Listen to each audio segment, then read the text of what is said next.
me what it's all about. Folks, Andy Kindler is in the studio. He is performing and has been performing at the Just for Laughs Toronto Comedy Festival, JFL 42, I believe. And he's been doing the closing thing. The alternative comedy shows. The alternative comedy 11 shows. o'clock every night. Like tonight even. At the Comedy Bar. But nobody can get it. Why am I promoting this? Every night it's sold out. Well, the reason why we're promoting was I was hoping the festival would provide transportation. But no, that's not. No, but the train's lovely, and they don't even check. It's Canada. They don't even check. They didn't check for the ticket? No. No. When was the last time? Like people go, Andy Kindler, David Letterman. That's but you haven't been on that forever, right? People don't care about you anymore. Oh no, but that's a nice way to intro it. No, I was on in May. In fact, I am very proud. You were on David Letterman in May? Are you going to be on his last show?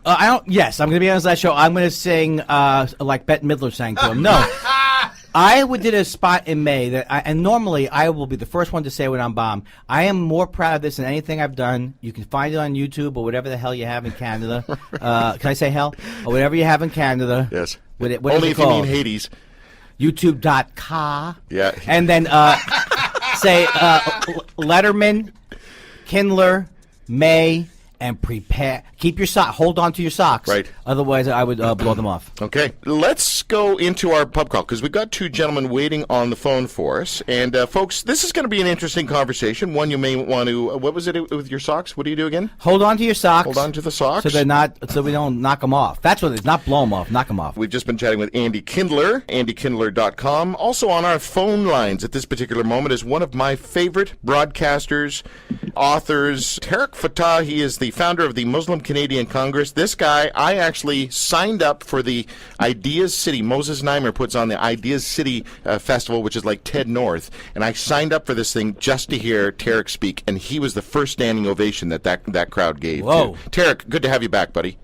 Well, thank you for having me. And listen, even though I love you so much, I still never know how to pronounce your name. Is it Tariq or Tarek? Anyway, it's fine as long as you are comfortable with it. Okay, so Tariq, and then we're going to... Is it Fatah or Fatah? As in the terrorist group. Right. Fatah. Okay, got it. Yeah. Now, as in the terrorist group. Thank you for that comparison. TariqFatah.com. If you can figure out how to spell it, you deserve to read his stuff. Hemant Mehta. Hemant, it's one of the hardest names ever to say in show business. The friendly atheist. Hemant, how you doing, man? I'm good. Thank you for having me. Hemant, this is Tariq. Tariq, this is Andy. Andy, this is Hemant. Hemant, this is Andy. Andy, this is Tariq. A pleasure to meet all of you. Even the atheist. Even the atheist. So listen, guys, we're the guy on the phone with the accent is Tariq. The guy on the phone with the atheist-sounding answers is the atheist. That's Hemant, and then the loud guy in the studio is Andy Kindler. Guys, let's get right into maybe a bit of a background check on all of y'all, if you don't mind. What did each of you grow up believing? Let's talk with Hemant first, because you believe in nothing now. When you're growing up, did your family have something that they bought into? Yeah, my family brought me up in Jainism, Jain, and it's an Indian religion that basically, more than anything else, preaches nonviolence, which is great. I mean, you believe that you shouldn't hurt anything else, any living being, even in your mind. You shouldn't think bad thoughts. But the reason I separated from Jainism is because they also believed in heaven and hell and karma and reincarnation, and those were ideas I couldn't get behind. Now, what about you, Andy? What did you grow up? Oh, that's why I did it. Andy just took a bite. I'm like a dentist. I'm ready to go. So, how was your holidays, sir?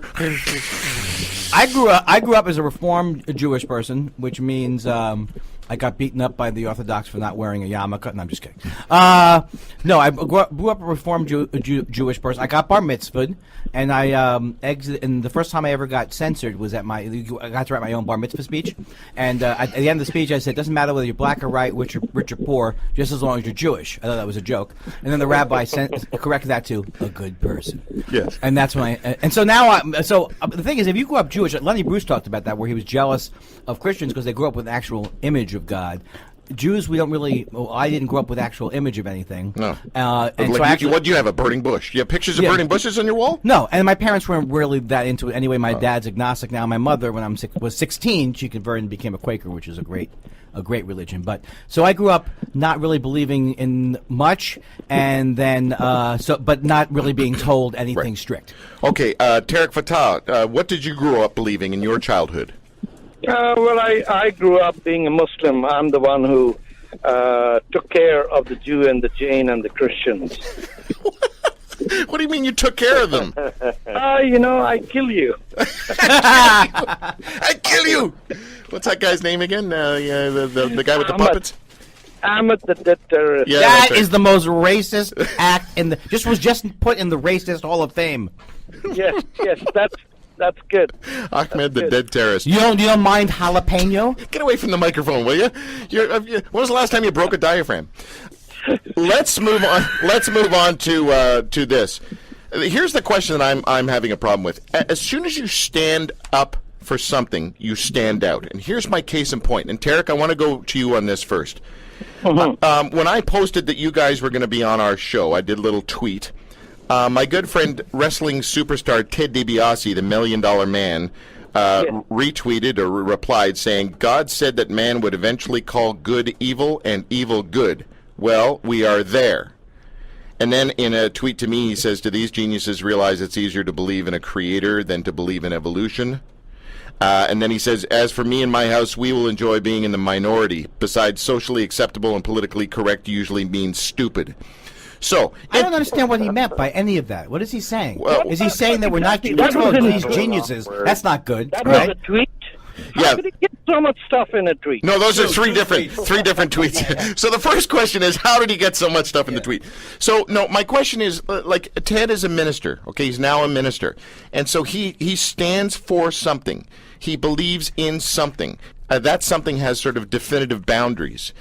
And today it seems that, as I said, if you stand up for something, you stand out. And when you stand out, especially in the world of religious belief, you open yourself up to ridicule. People will immediately lump you into categories of other extremists, et cetera, et cetera. So Tarek, you're a moderate guy, right? You're a liberal Muslim. Why are you not a real Muslim? Because I don't believe horses can fly Oh, okay. or bushes can talk. You know what? It's very simple. Yes, some people are fortunate to have ethics and morality built into the genetic system. Others do not and rely on religion, and good for them. But you really want someone to believe that God had a son, or that he was dictating a stenographer to write the Quran? If it's okay if people believe that, but how does it compute to the general problem that humanity faces? Right now, Hemant, you would say the same kind of things, but you're an atheist. So I guess Tarek, why No, are I'm not an No, atheist. I said Hemant. Hemant believes the same kind of stuff. He doesn't believe the same stuff you don't believe, but he's an atheist. So Tarek, why aren't you an atheist? If you don't believe the stuff that the Quran's talking about in a literal way, why don't you just chuck it out? I can't be for certain one way or the other. It doesn't bother me. Right. I don't get bothered by my grandmother being religious, or my Catholic school principal being religious, or some of my Jewish friends wearing a tiny kippah, thinking that taking it off would... I don't know what happens if they take it off. Andy, what happens if you take it off, Andy? I'm a Reformed Jew. I have to consult something. I'm culturally Jewish, by the way. Out. Well, I'm culturally Okay, Jewish. but hold on. Now we just brought Hammond. We'll get to you in a second, but you just brought into this discussion. This is what I'm talking about. So, Tarek, are you culturally Muslim? Andy, are you culturally Jewish? In other words, are you guys just wimps in what you believe? You want Tarek to answer? Okay. And no, I'll go with Andy first. Well, no, here's the thing. Like, if you're going to believe something, believe it. Well, no, I agree with a lot of what Tarek just said, because here's the thing. I think there's a small percentage of people on all sides of the issue, including extreme atheists, who are fundamentalists. It's like if you've done any research into even the recent digs that happened where they found all these other gospels. I do believe that Jesus exists, and I do believe that I believe, or I choose to believe, and I don't know for sure. I think what he was saying was that God is within all of us. From what I understand about Muhammad was saying that the God you see is the God I see. It's all the same God. All this other stuff, like saying you have to believe this book or you have to believe anything, that's all just politics. Like the Council in Constantinople, that's all politics. That has nothing to do with the spirituality of that. I believe there is a God, but I use the word God like Karen Armstrong does. I'm using it as something I can't define. Right. And I come to it through music, through drug experiences in college, through meditation, through just the sense that the core of all these major religions seem to be saying the same thing, and all the other stuff is just nonsense about the rituals. So just so we're clear, what Andy is saying is very, very different from what a lot of religious people would say is required to believe in their faith. I'm also very curious what a fundamentalist atheist believes, because it's very hard to, be very hardcore about your I don't believe in God. Richard Dawkins, Penn Jillette, Bill Maher. These are fundamental atheists. Okay. Tarek, what were you going to say? They make jokes and write books. There's nothing fundamental about this. Oh, you're wrong about that, my friend. You are wrong about that. Really? They hate people no matter what they believe God is. They're not just saying, like Hammond said, that they only don't like fundamental. They don't want they call all concepts of God stupid. That's exactly what they do. And Sam Harris is the worst. Because he says the Muslims are the worst. All right. Hammond, go ahead. Fundamentalist. I agree with you that they would rather see a world with no religion, but it doesn't mean they're trying to take away anybody's rights. Sure they are. That's what they'd like to do. Sure they would. Are you saying that... Who's taking away people's rights?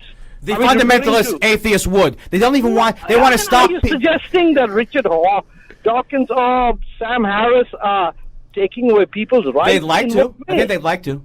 I don't think so. Okay, that's an argument I can't justify the argument because they're not currently saying it, but they are trying to stop universities from teaching, say, the Bible as literature. They're trying to limit other people. No, they're not. No, yes, they are. I don't think so. They are.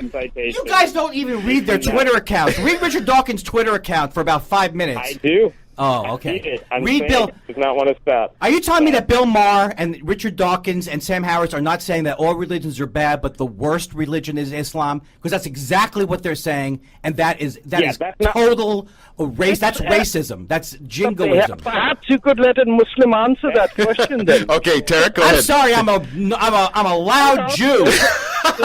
Whatever it is, if your religion requires you to slaughter 20 million goats to please a god, and the other religions don't, then the religion that is permitting this on October 5th for a bloodshed that stretches from Indonesia right down to Indiana, then somebody's got to say that any idiot in this world today that sacrifices a goat as a way to please his creator is worse than a guy who says, I'm going to smash my iPhone as a way of showing my sacrifice to God. Oh, because Christians haven't caused, they didn't cause the Inquisition. Christians didn't almost murder every Muslim in the world. Christians haven't been in Iraq. Yeah, you're right. It's just the Muslims who have crazy ideas. Why is this guy saying he's a Muslim? He's not even a Muslim. No, he's...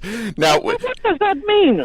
That's ridiculous. That's just trying to shore up your white guilt. There's nothing else to it. Well, you say you're a Muslim, right? You're worse then. Your religion is worse. Live in Afghanistan. Your religion is worse. Go to Pakistan. Okay, your religion is worse. That's all you're saying. The Muslim religion is worse than the Jewish religion and the Christian religion. Okay, that's what you're saying. The rituals that, yes, of course. That's not what Muhammad said. Is that what Muhammad said? I don't know that. That's not true. How do you know that? How do you know? You have a recording. How do you know?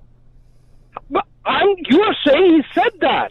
I'm saying if you say Muhammad said that, the onus is on you to prove that Muhammad said that. Do you know for a fact that Muhammad said that you have to sacrifice 20,000 goats? That's what I'm telling Muslims not to. Who's disagreeing with that?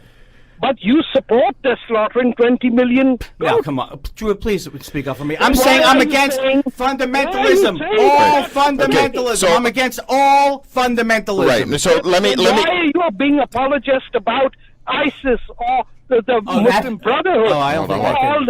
I'm sure you get a hard on looking at women in hijab. So that's what you're telling me. I'm going to withdraw from this part of the discussion. Okay, so Hemant, let's just talk about. I want to get some ground rules here. You would, because you're an atheist, disagree in extreme fundamentalist stuff, no matter what religion. Obviously, is that an obvious thing? Yes. Yeah, I think that's an obvious thing. Okay, and Tarek, you would also disagree with any sort of extreme fundamentalist religious movements. I would have no problem what people believe as long as there's a complete separation between religion and politics and religion and state. I don't care whether somebody believes in flying chariots or not. Right. But as soon as you do public slaughter of animals and invoke that as your right of religion to do so, then I have the right to object. Yeah. So what about, let's talk about the most controversial group out there right now, which is, by the way, can you explain to me why they're called ISIS sometimes and other times they're called ISIL or ice skating, or I don't understand why do we have different names for this group? Tarek? Because white men can't understand what the hell is going on. Oh, yeah, we can't understand. That's right. I'm a big ISIS supporter. You're exactly right. Everything I've said is pointing to the fact that I'm white and I have guilt and I'm an ISIS supporter. No, what he's saying. Ridiculous. No. What Tarek is saying is that when it comes to the Western world, we're trying to put labels on things for groups that speak different languages, and therefore we are interpreting or translating what those groups actually mean in different ways. That's why we have ISIL and ISIS. Is that right, Tarek? And Daesh and Islamic State. Right. So I bet you wouldn't have that differentiation if it was a European group. You would have the Red Brigades. Period. When did you have a pink brigade or a dark red brigade or a fuchsia brigade? You had the Red Brigades, and they blew up. So Tarek, that's how it was. Tarek, how do you? These are exotic people in the Arabian Peninsula, somewhere out there, who we can't decide what is their name. Right. We call it the Al-Khorasan group, as if it is. Khorasan is an ideology going back to the 9th century. So, and now we hear that Khorasan is a group in Syria. Can you imagine how dumb we sound to the people we are fighting? Well, here's. I just want to be clear on something here. I've seen you post videos in disgust. You have not been, a supporter of this. I want to make sure everyone's clear on this because it might have been confused in the last few minutes. You have posted videos, and buddy, I'm telling you, I wish I'd never watched this thing.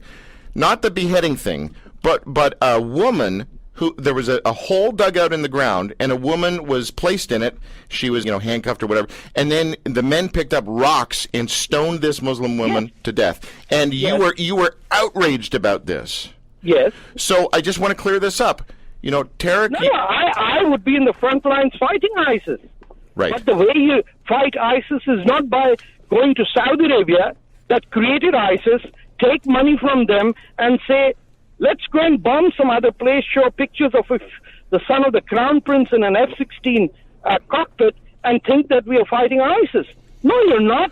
Saudi Arabia is ISIS. Okay. And that's our main ally. How stupid can we be? Yeah, that is that. You got to. I mean, Andy, you got to think that's insane, right? I'm not going to say anything until this guy says that I don't believe in that he takes back that he thinks I like ISIS. No, that's just a bunch of crap. No, I think it's just you guys don't know. I each said other nothing to have him say. Right. I believe in ISIS. I said exactly the opposite. Right. I don't believe in fundamentalism. No, the argument is that there are fundamentalist atheists. That's the argument, right. And I know for a fact there are because I get them all the time screaming, just like you were screaming at me, thinking I believe in ISIS. Right. So here, you brought up 14th century Christianity to compare with 21st century. I never said that. I never said that. The Christians have their own record of what has it got to do? Why would I bring up the Gupta dynasty of the 5th century or the 6th century? Just don't put words in my mouth. Right. Just don't put words in my mouth or think that you think I know what I'm doing. I want to give everyone a little background here. Andy, and let me speak on just on your behalf. You tell me if I'm wrong, Andy. But Andy has been pounced on by a variety of people, and I would say the vast majority would be atheists who are slamming him, whether it be through emails or Twitter or whatever else. They've been viscerally attacking Andy for allowing people to have beliefs, for having his own beliefs, etc. Just what's wrong. I don't care what people believe as long as they're not hurting me. Right. Yeah. And so this is, dude, I've never seen you like this ever. This is a sore spot for you, man. Obviously. Yeah, well, if people are thinking that because I'm saying that religion or God has nothing to do with books or anything like that, so we argue all day long about what Muhammad said, but there are many, many good people all over the world who aren't sacrificing goats, and they call themselves Muslim. Right. And they're Jewish, and they don't separate into the men and women, and they don't have sex Why are you sheets. comparing these religions? I'm saying don't! Judaism? I'm saying don't compare them. Right. So I don't have a clue what Jews do. I'm talking about my own community. yeah. You I'm talk talking about your community. Don't pass a judgment on something you have no clue. You don't know. No, but what would you be judging? I'm judging people like Dawkins, Marr, who say all religions are bad, but Islam is the worst. I have a right to say that's wrong. Right, Tarek, and Hemant, we'll get you right here in a second. But Tarek, you've got to concur with Andy on that statement. No, I can't, because Really?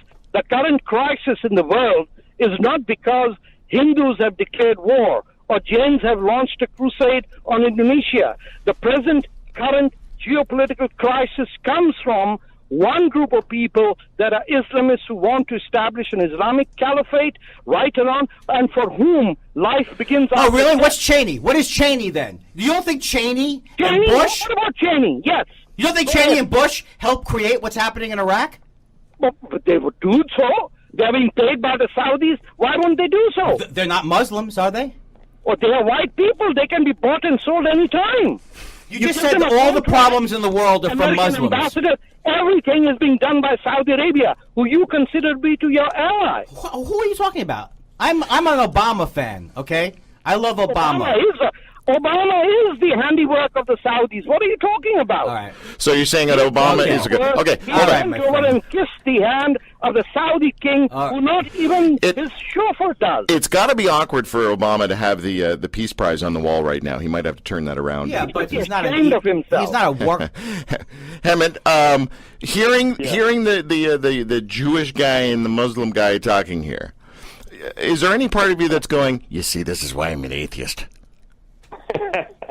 Look, my issue is this, and I can't speak for those other atheists, but I think I know what they're getting at.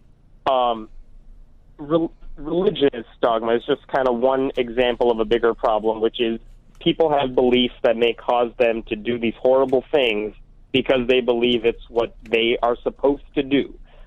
Atheists don't have those dogmas. Let me rephrase that. Atheists don't have any book or anything telling them this is what you have to believe. There are definitely jerks who are atheists. I mean, and vice versa. I'm not denying that. And I think when Andy says, he's complaining about fundamentalist atheists, I think he's just complaining about people who are jerks. But I've heard that phrase, and I have no idea. Everyone means something different when they say it, and they usually just mean atheists they don't like. But there's no plan from any of Richard Dawkins or Bill Maher. None of them are going to take away your right to believe. They just want to persuade you not to. Well, That's okay, about as except harsh as it gets. except that I have covered a few stories on the show here over the years. For example, and I see if I can recall this accurately, there was a family who lost a loved one on the side of a road. There was a car accident, and so, like many places in the world, they put up a cross to mark where this person died, and et cetera, et cetera. And the atheist organization in that area said, no, this is public property, you're not putting up a cross. Right, and this is a debate that I've had before, because the question is, a lot of these people believe in separation of church and state, and I think that is a good principle to have. But then the question is, how far down do you extend that principle? Because in examples of that where you're probably, you're not really doing anything that is helping that family, you're probably hurting them in the midst of fighting for a cause you believe in. I think that's a question. Do you let something slide because it would just probably do more damage than good? Mm-hmm. Well, isn't that what fundamentalism is? You just never let anything slide. Everything's black and white. Right. Whether you're religious or whether you're political or whether you're anything. That's how I'm what it using comes the down word to. fundamentalist. Yeah. And I was being facetious about the fact. I'm not saying Dawkins and those guys were actually passing laws. That was a little bit of me going over the top. But I think that they are I really think they're bad. I think Bill Maher is a bad person. I think he's a hate monger. There's no terrorism in this world that's going to be changed by you telling 1.6 billion Muslims that their core religion is terrible. There's nothing good going to come about it. Right. It's just only going to cause more hate, more, you can't build mosque near 9/11, you can't do this. There's nothing good about it. What's wrong with not building a mosque at near 9/11? I oppose that. I would love to I ask stopped Andy. that guy. We exposed the mullah involved in that. Hold on. I would love to ask Andy how much of a liberals were role. talking about that. You want a mosque at the 9/11 memorial? Because what happened on 9/11 is a perversion of religion. Do you think? Really? Do you think Hitler? Really? Do you think? It's a Yes, perversion of it's a religion? perversion. Yes, it's a Really? perversion. How do you know that? No, what? Let me put words in here again. So what I think Andy is saying is, it wasn't the Muslim faith that caused 9/11. It was radicals within that faith that caused 9/11, and therefore it's the perversion of that faith that caused 9/11. Is that right? Let's Now, before the United States or Israel, the two bogies that we have today were created. Let's go to the 17th century when the Saudis invaded Iraq and 18,000 camel loads of goods and property were looted from there. You want me to go to how Muhammad's grandson's head was paraded in Damascus in the 8th century? Do you want me to go to how the Timur built pyramids of skulls of dead Hindus and Jains in India everywhere that he went? So, was there a United States of America imperialism then? Tarek, would you? This is built into the system of Islamism, of superiority, racial superiority of the Arab over the non-Arab Muslim, and that is why Osama bin Laden could have functioned, and that is why today Zawahiri has launched Al-Qaeda of the Indian subcontinent. Oh, so George Bush, giving money. So all these guys helping Saddam Hussein and deposing dictatorships and taking out, putting the Shah in. That had nothing to do with anything. It's all the Muslims who caused everything. Yes, the Saudis are upset because they'll be propped up by the Americans. But the Americans are Muslims. They're not Muslims. How could they be so horrible? Andy, I think you should stick to your profession. I think politics is not your area. Yeah, I will go toe to toe with you on any intellectual. Yeah, You don't know what you're talking about. I don't know. Good, my friend. Good. Continue with your fake liberal Muslim. So here's the thing. Our Canadian listeners, this is what would happen if Fox News came north of the border, you see. This guy could work for Fox News. All right, Hemant. Yeah. You wanted to ask Don't Andy be a so question. sad, Hemant. Yeah, my question is just simple one, and I don't necessarily have a good answer for this, but I'd like to hear Andy's take. What you're saying that what the problem is that people are following this dogma, and that can get very extreme. How much of that is attributable to the faiths themselves? First of all, I'm not a religion expert, okay? And I read Karen Armstrong. I read people who study different religions, and what I'm saying is that these things tend to be what I think are whoever it is, are perverting, whether it's Christianity or Judaism or Muslimism. Or the guy burning the Christian guy. So how are you saying about Islam? No. What he's do saying. you know about Islam? Well, I think what he's saying, Tarek, is that, for example, the guy I had on the show a little while ago who's burning Qurans. Terry something? Yeah, he does not represent, the majority of Christians. Or the God hates fags guy who just died, Fred Phelps. Fred Phelps. He does not represent Christians. It's a what are you trying to say again? I'm saying it's a perversion. Perversion, Whatever that the religion is. Let me give you an example, and then you tell me what is the perversion. All Muslims who are believers in Islam believe that Muhammad, the Prophet, was justified in beheading 600 unarmed POWs, one by one, in the city of Medina. And when confronted with this, one can either have an argument that says, no, he didn't do that, and what's written about it is false, or one would say that if he did it, then it is incumbent on every Muslim to follow his path and do the same thing. Now, ISIS and the hijackers of 9/11 say one thing.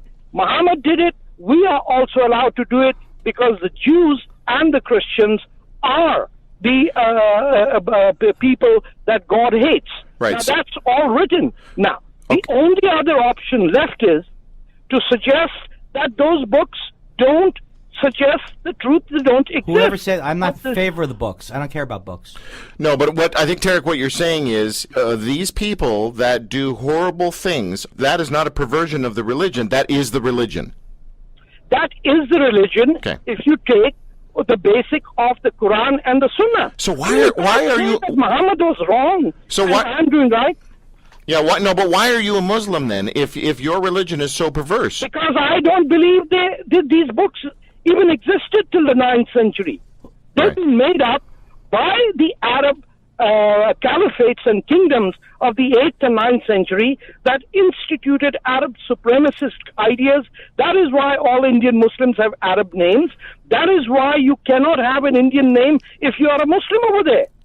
So That is why the hatred towards Iran. That is why Turkish 600 years of colonial empire in the Arab world. All these things are there, but then you have people who say, I don't know about religion, all religions suck, therefore what the Muslims are doing need to be understood in that. No, we are not in the 15th century, we are not living in the Inquisitions, we have 400 years of Reformation and European civilization that, including secularism, has come to a stage where we adhere to the UN Declaration of Universal Human Rights, Yeah. where the right to believe and the right not to believe are sacrosanct.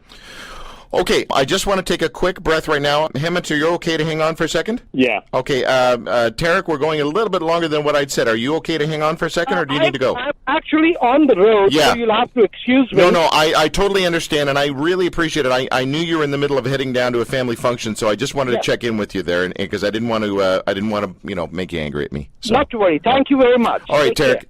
Thank you. Bye-bye. Bye-bye.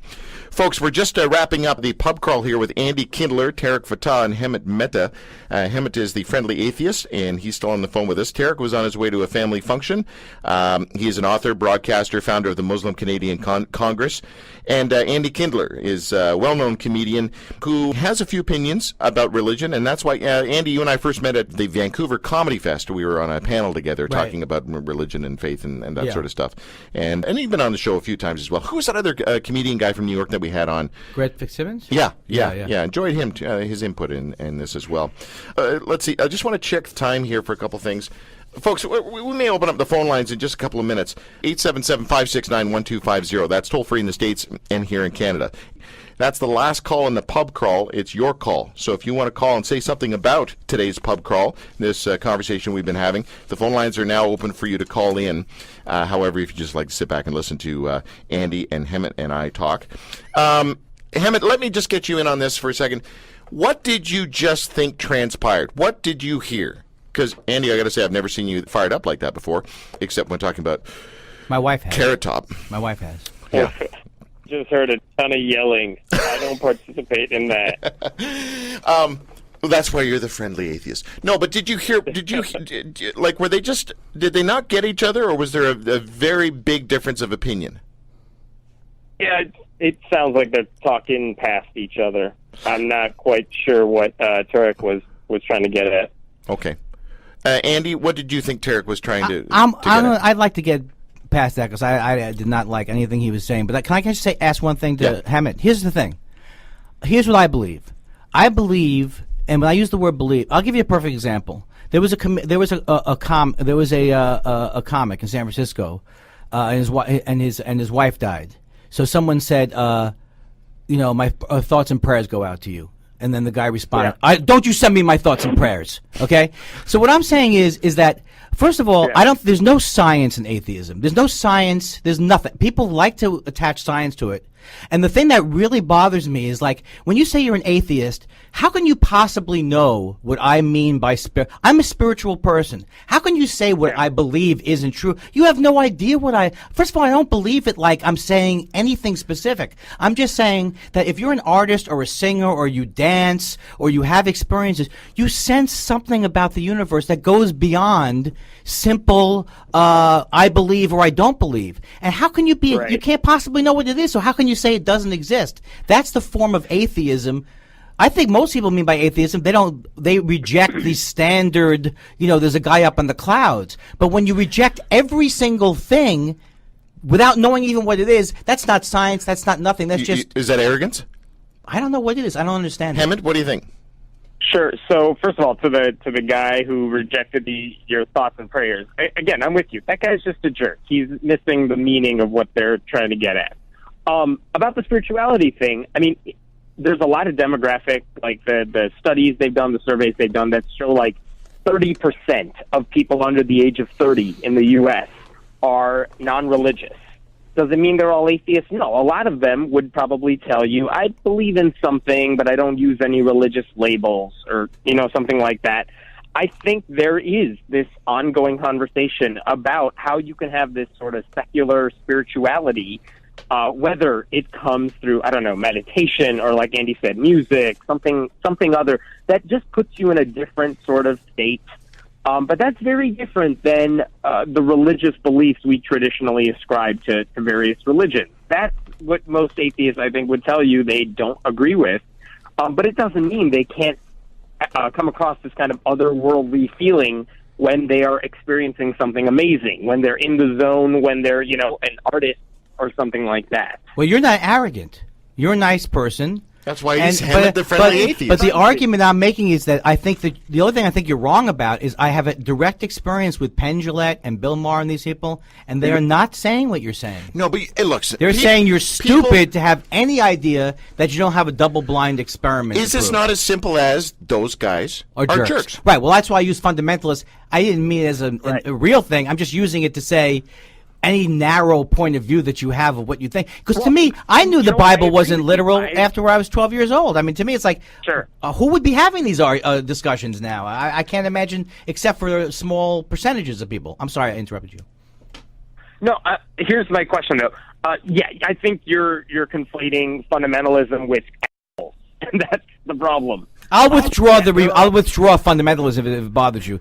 I'll just say they're we can agree they're jerks. So let me just tell you about the Human Rights Tribunal here in Canada, where they don't allow certain things to happen on the air. You can't use that word? I never used that word before. He used it, right? Yeah. Did he on the atheist? Did we bleep him? It's the atheist who did it. It's not a podcast, people. Okay, so... Are we in trouble, or did you bleep it? No. As long as it's, we're not... Nice going. We're not trying to be intentionally foul. Maybe if you believed in something, you wouldn't be cursing so much. Way to go. Nice one, Hammond, swearing atheist. Are we okay? What just happened there? That was my knee. Folks... that was my popcorn. Hammond... When you say you're an atheist, though, you are by definition saying there is no God. And to come to that conclusion... I disagree. You disagree in the definition of atheism. You guys are I disagree with your definition there. Right. And this is, again, I think different atheists may say different things. My understanding of the definition of atheism is I don't believe that God exists. No, I can't prove it to you. No, I can't say with, absolute certainty that. Right. But I don't believe there's any evidence for God. I don't believe in him. That's it. Doesn't mean I might believe in other things, sure. Yeah. When it comes to that idea, no. Penn Jillette had the same definition of atheism as you, and I'm glad we're clearing that out. And as I'm starting to understand, because I don't hang out with, By the way, there's an atheist chapel or something. No, it's an atheist church. There's something called the Sunday Assembly. It started in England about a year ago. I know those guys, and they're just starting up on Sunday. Their big kickoff is on Sunday in Toronto. Yeah, it's a quote unquote. What they're trying to do is say that, look, there are a lot of benefits to church, but, if you don't believe in the supernatural aspect of it, can you still have everything else that's good about it, like community, like singing, if you like that? Can you listen to, a sermon, but like more of a TED Talk, not a you should believe in God, you know? Yeah, but I want to take back the word God, see, because I think that's where another problem. You're defining God. The word God means something that you cannot describe. And people go, well, that's not what Webster's dictionary said. But the people that I listen to, it's like the word Yahweh in the Old Testament. I am that I am. It's purposely using a word that's describing something that does not mean something specific. So when you say you don't believe in God, that means, but you're still saying you don't believe in the specific form of God, not in anyone's So that's why it ges tough again. I don't believe in like some higher power that guides us, that created us. But that may not be what all people mean by God. If I knew what it meant, what I relate to, I wouldn't. I would call it something else. I'm just upset that no one lets me use the word God anymore because people go crazy when I use it. You can use it with me, Andy. I don't mind at all. God bless you. Thanks. Oh, that's just disgusting. Hammett, do you understand his point about the fact that people are triggering on the word God? Well, usually, I mean, I think Andy's the anomaly here. I think when most people talk about God, they are talking about a creator, someone who watches over them. Anthropomorphization. Sure, but that's what they believe. Not most of my friends. Not most of my friends. But you guys... we hang around very different people. Yeah, yeah. But you guys in L.A. are... I don't know. But, you know, it's like what we were talking about before with the other gentleman. It's like, it's like, of course, anybody who, what do you say, most people. It's like, is Cheney's problem that he may have a specific belief in? These people have problems that go beyond everything they believe in their choice of shirts and what they eat. But it's like, to me, it was so ludicrous to be saying, like, everything is he's a Muslim, but everything's not the Muslim's fault. But then it's like, how about Cheney? How about what the Americans have done? All of this stuff has done. To me, maybe God comes into it or specific ideas of God, but it goes way beyond that. So you take heat for using the word God. Yeah, I don't have a problem with it. And Tarek takes heat for attacking Muslims. I don't know why he attacked me. I really don't know. Yeah, I got confused too. I think Hammond is afraid to. I felt bad for his wife. I want you to back me up on that, Hammond. Really? You could have backed me up. Why didn't you do that? You didn't back me up. Atheist, you're supposed to have. Because you know why I get unpleasant. I feel bad. I don't feel bad about it because I think I was right to get upset, but nobody likes it when I do. Because we want the cuddling Andy. Also, I've been exposed to so much like when you're saying things like that's not what Richard Dawkins is. You can't believe the people who are online who have atheist in their Twitter handle. I invite you to check it out. Are they jerks? Are they jerks? I believe you if you say they are. Yeah. They're I'm terrible. surrounded by them constantly. Don't you think Dawkins is a jerk? Don't you think Mars is a jerk? I think they can be at times, but I also think people want to make them look like jerks, so they will easily just quote mine them to use the worst possible tweets that they have. I think jerks can do fine on their own. They don't need anybody's help. No. Yeah. No, that's why I have my own radio show based on that premise. Okay, listen, Hammond, I want to thank you for one main thing. I want to thank you for showing Andy Kindler that not all atheists are jerks. My so many of my friends are atheists. This is like the thing the straight people say. Some of my best friends are gay. I even know a gay person. I'll name drop. Dave Foley is a friend of mine. He's an atheist. He says he doesn't understand why, if you're an atheist, why you should care what people believe. He's astounded by the angry atheists. Yeah. I don't know what to call the movement. I can answer that. Why do we care? It's because in the U.S., religion has such a stranglehold over politics and policy. And if you're trying to convince people, that we should teach proper science in science classes, that should be a no-brainer. But why do they hate me? But these people hate me too. These people hate me. I don't know. I have heard Dave Foley talk about atheism, and it's funny because he's a gentleman. That's why. What? Yeah. Dave Foley's a gentleman. Oh, but you said gentleman. I thought you were. He's also a gentleman. Okay. Is that a tribe? It's kind of tribe in Israel. Oh, almost a Gentile. Yes. It's a speech impediment. Sorry, I didn't mean to point that out. Hammond, thanks, man. Thanks, guys. Okay, nice take care. Bye-bye. Bye. Folks, Hammond Mehta, the friendly atheist, you can find him online. He's a very interesting guy. Is that his moniker? Yeah. Oh. Yeah, really is. I like that. Yeah, it's pretty good. And Tarek Fatah was with us as well, and Andy Kindler is here in studio. And wow, I honestly, in 12 years of radio, I've never had that. You never had a thing like that? No. What do you think happened? Even when I had Fred Phelps from God Hates Fags, people wanted me to do that. He was more gentlemanly yeah. than me. Yeah. Well, how do you feel about that? I hated what that guy was saying. Well, I really do. I'm still angry about I know. it. No, not Fred Phelps. Oh. I'm You're angry not about- you're not angry with what Fred Phelps says? Oh, he's no, dead. no, that's a quote. Didn't he die? So now you're not mad at him because he's dead? Oh no, of course. I mean, I spent most of my life. This is what's so ironic about it. I spent most of my life, mocking these kind of people. Yeah. I had to take time away from that to go after these other people to defend just regular people like my mother. People attacking my mother because she's a Quaker online all the Your time. mother's a Quaker? My mother converted to Quakerism when I was 16. Wow. She was Jewish. It's the most wonderful. I mean, there's different sects of it, but it's the most wonderful. It's not It even. is. There's no dogma. There's no proselytizing. And all these. I've cut off friendships with friends of mine who I've been friends with for years. They won't even believe. Like they'll go, it's an Abrahamic religion, so it has to be bad. That's what I think. I know what he's saying, but I don't know that if he realizes how many people there are. I don't think it's a small group now of people saying, if they don't even accept that it's okay for my mother to be a Quaker, my mother's not making the rules in government, and it does go beyond just the specific. We're trying to stop laws from being made. Right. All right, I just want to bring one quick person into this conversation just for a moment. There's trouble in the world, obviously, and over religious beliefs. But the extremes, I think, is what we're talking about here. We've got ISIS on one hand and new atheism on the other.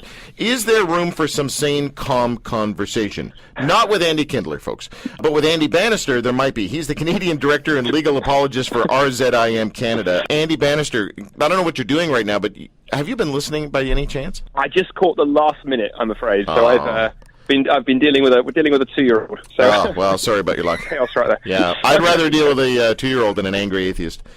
Absolutely. So seriously, what are you guys doing these days? Can we just talk about this DVD series real quick? Because it sounds like it's a good thing to watch. Yeah, so we've got a DVD series. Actually, it's a TV series. It starts on Yes TV on October the 5th.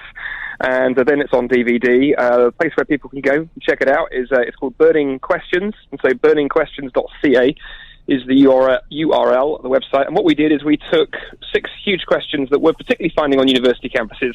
We spend a lot of our time talking to skeptics and people of all faiths and none. So we kind of took 6 of the biggest questions and we set out to explore each of them over about 40 to 45 minutes, talking to both Christians and non-Christians. We're obviously a Christian ministry, but we wanted to make sure we got both sides of the discussion. So you mentioned new atheists. I mean, one of the things we did, we couldn't get to Dawkins, couldn't afford him, but we went to for probably the UK's second most well-known new atheist. He's a guy called Peter Atkins, who is as vitriolic and as... Oh, I don't even know him.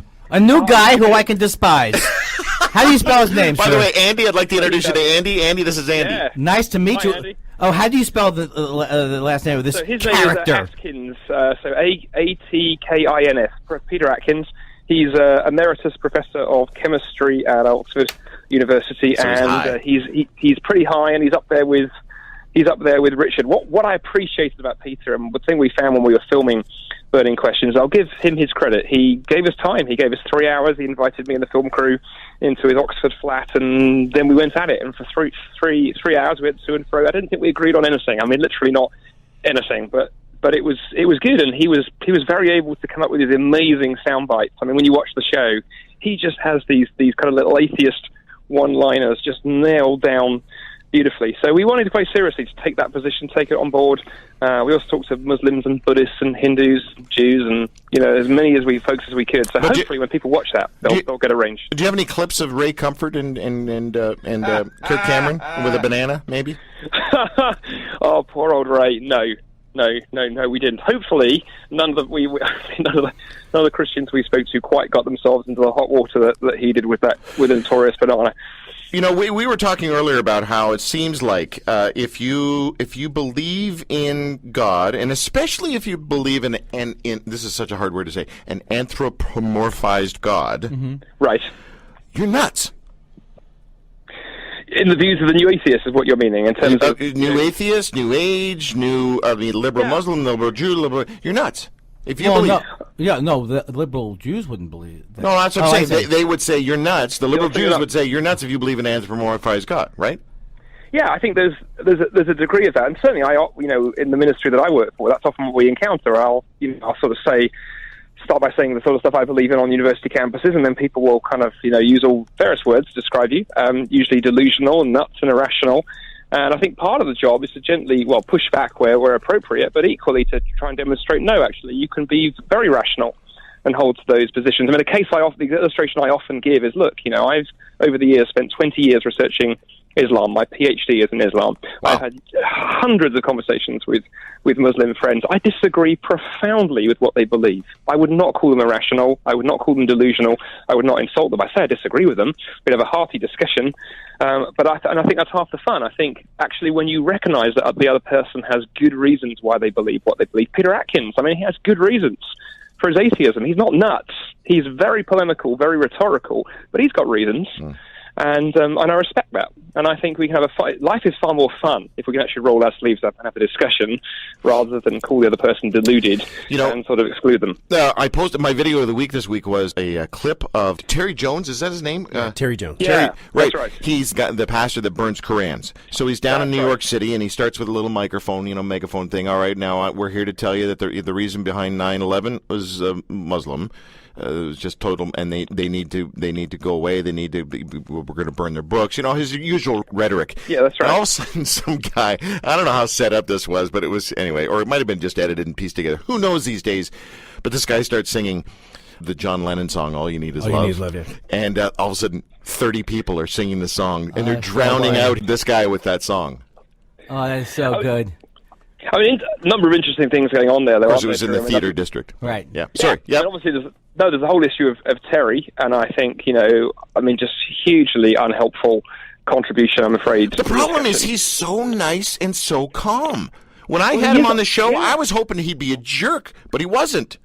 No, exactly. But then the interesting piece as well, and it's fresh in my mind because I've just written a new book on atheism that's going to come out next year. But I talk about John Lennon's song in that, because that song has become something of a secular anthem. Yes. Great, let's sing it, the religious fundamentalists. But there's so many problems with that. Firstly, it's just ludicrous when you read the lyrics. Imagine a world with no money and possessions. I'm going to go, yeah, John, you died with a net worth of $800 million, multiple homes, right, and all kinds of things. Yeah, right, mate. And then I think second is the naive idea that if you just take religion out of the world, that suddenly it becomes a peaceful place. I don't think it does. I think anyone who's travelled or studied widely, I know you're pretty widely travelled yourself, you poke around the Middle East for a bit and you go, yeah, absolutely, religion has caused problems here. It's naive to say it hasn't. But the idea that you simply remove it, even if you look at what the ISIS guys are doing at the moment, yes, it's religious fundamentalism, but it's also land-based and politics-based. Right, It's tribal. I'm so glad you said that, but I don't even make this argument because I'm a huge John Lennon fan. He was reacting. It's a song. He's reacting in the moment to thing. It's like saying there should be no war. Do you think he was against stopping Hitler? It was against the Vietnam War. It was against. So I don't even think if you took John Lennon aside because I got the feeling he was spiritual in other things that he said. I think he was, and I'm glad you said that, Andy. I agree with you. I think to be fair, and he's not here to defend himself, I think his song has been picked up and used as a secular anthem. Nevertheless, I think if I was to sit down and have a coffee with Lennon, if he was still with us, I think particularly I would raise those couple of questions with him, because I think there is a responsibility for those of us in the media, whether we're journalists or broadcasters or, in his case, a musician or a cultural influencer, to just think a little bit about the language we use. And what he did is he raised a great question. I think it's a shame he's not here to continue the conversation. But it's those who've used that song and sort of, the Terry Jones example. Yeah, it's very clever, but actually John Lennon's song Imagine is not an answer to what's going on in the Middle East right now. I wish it were. I wish it were that simple. Andy, can I ask you a quick question? Is it okay? Yeah, go ahead. Okay, here's a quick question. Fire away, Andy. I'm sorry, because Drew's going to kill me in a second. No, because the thing that got me so upset was that I think there was false advertising here, because the liberal Muslim that you brought on was saying that there should not be mosques built around, where 9/11 happened, which I think is, to me, that's a right-wing GOP guy in America. And my whole point was, I don't know if you read Karen Armstrong, but my whole point was like that these things are all perversions of the original core religion, or any book that's written is not what the source of the spirituality is. Are you 20 years PhD in Islam? How far off base am I? I think with Islam things are a bit more complicated, and one of the big difficulties we have to say right away is Islam is not a monolith. And the problem is there's a tendency to try and make it that way. We recognize that Christianity isn't, for those of us who are raised in the Christian tradition. Islam certainly isn't. It's huge variance. So there are millions upon millions of moderate Muslims. There are also quite a lot of more fundamentalist guys. Where I have a problem with Karen, you mentioned Karen Armstrong in particular, is I think one of the mistakes we're making in the West right now is particularly our political leaders in the West have sort of decided, they follow the New Atheist narrative basically. They've decided that theology is meaningless and we can ignore it as a category, and so we root around for other explanations. But if you look at the explanations that ISIS and others are giving for their actions, they go right back to the Quran. They go right back to Muhammad. Muhammad was trying to found the political empire. And the problem you have with Islam is that you have politics built in from the beginning. And so at the very least, you've got to work out how to remove that. Boy, have Christians got themselves involved in politics. Absolutely, we've done that and made huge disasters. I think whenever the church gets involved in politics, it's the church that comes off badly. Islam had politics built in from the beginning. So my challenge and my encouragement to my moderate Muslim friends is to go, I think, is it possible to build a moderate Islam? Possibly, but you've got to at least honestly address what happened in the beginning. I mean, look at the beheadings. Why are they choosing beheadings in the Middle East, the extremists right now? Where's that coming from? You're faced with a hard question, a hard observation. That's the way that Muhammad carried on. He engaged in political assassination. Now, that doesn't mean Islam always has to be like that, and it's not like that for every Muslim. I know many, many Muslims who have disengaged and repudiated the politics, but we have to have that hard conversation in the same way that Christians have to face up to the hard conversations around what the church has done through history. Yeah, exactly. We have to be honest, and atheists too. Atheists have to talk about Stalin. We have to be honest about our history. I just read an article in HuffPost today that said that the Muslim leaders are finally, and I mean that because I've been whinging about this forever, if people are going to we're angry with what they're doing, these terrorists, these extremists. Well, where are the Muslim leaders? Why are they not condemning their own people? And now they're starting to really do that. But it took ISIS. It took ISIS and the crazy stuff that's going on with them for them to finally unite and say, okay, hold on. So maybe this is causing the nominal Muslim or the liberal Muslim world to really take a hard look at what the heck they really believe. And I think so. I think it may very well do that. Yeah. All right, I want to let everyone know Ravi Zacharias is in Kingston, Ontario, speaking on what does it mean to be human. I should probably show up for that, eh? Yeah, you should take copious notes. October 2nd, 7 p.m. at the Kroc Center. Really? He's at the K-Rock Center. That's right. We've I know it's great you say Kroc. The K-Rock Center. Well, basically, what they've gone for, it'd be fascinating to see what happens. I mean, we had to find the biggest venue in the city because we ended up with about 20-25 different churches and groups coming together for this thing, and they're thinking it's going to be several thousand. So have you ever heard of this guy, Andy, Ravi Zacharias? No.